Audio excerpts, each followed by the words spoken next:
It's Labor Day here in the US, which means the sprint begins. There are just 9 weeks to go until Election Day, and the results will decide whether the Republicans retain control of Congress or not. All 435 seats in the House of Representatives are up for grabs, and 1/3 of the seats in the US Senate. As the Democrats look to win back the House, they're relying on a new generation of military veterans who've decided to run. Party strategists hope their centrist appeal will win over voters tired of the gridlock in Washington, as the BBC's Laura Trevelyan now reports. Oh, good. Nice to see you. Thank you. Mikey Sherrill is running her campaign with military precision, trying to meet as many voters in this New Jersey suburb as possible.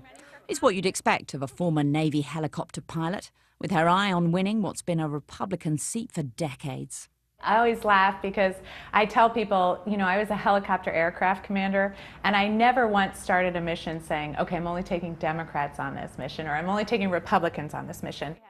Mikey Sherrill's campaign has raised record amounts of money, and in a sign the seat's winnable, the Republican incumbent chose to retire. This mother of four is running against the tax changes coming New Jersey's way, and she's for gun control. I'm qualified in automatic weapons, and I know the danger of them. We do need the federal government to step in and make sure we have good gun safety legislation across the board.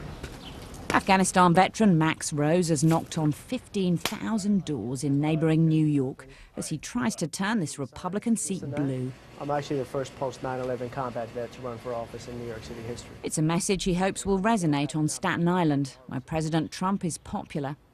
Injured in Afghanistan by a roadside bomb, Max Rose was decorated for bravery, and his run is inspired by his soldiers. They didn't think about their own personal self-interest.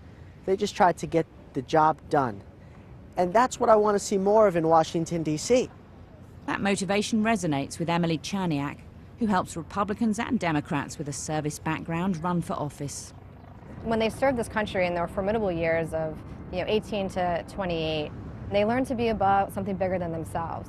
If we had more leaders who were doing what's best for the country over what's best for themselves, I think it would fundamentally transform our democracy. It's not surprising that Democrats are pinning their hopes on veterans to flip suburban seats like this one in New York and win back the House of Representatives. Americans have more confidence in the military than in any other U.S. government institution. And nearly 1/3 of the Democratic candidates running in competitive seats this November have served in the military.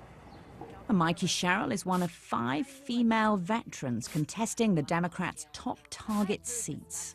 We thought that if we were Navy helicopter pilots or federal prosecutors, we were moving forward and we were creating a better world for our children.